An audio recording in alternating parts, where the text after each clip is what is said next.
Hello, my English virtual tutor. In this pronunciation workshop, I'm going to talk about sentence with IPA symbol. Okay, let's begin. My favorite fruit is orange.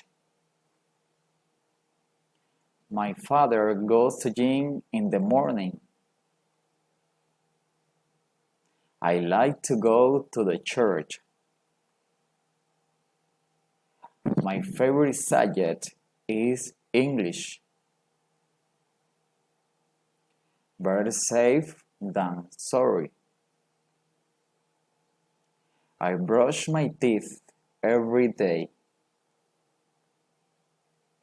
The students wear their uniform.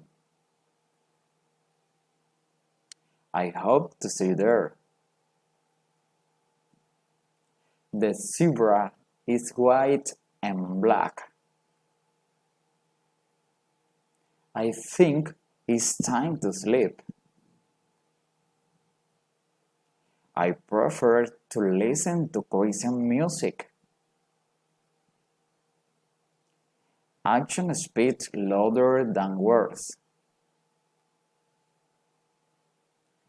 I am waiting to my daughter. In the refrigerator, there are many vegetables. It's raining right now. Okay, thank you. Goodbye.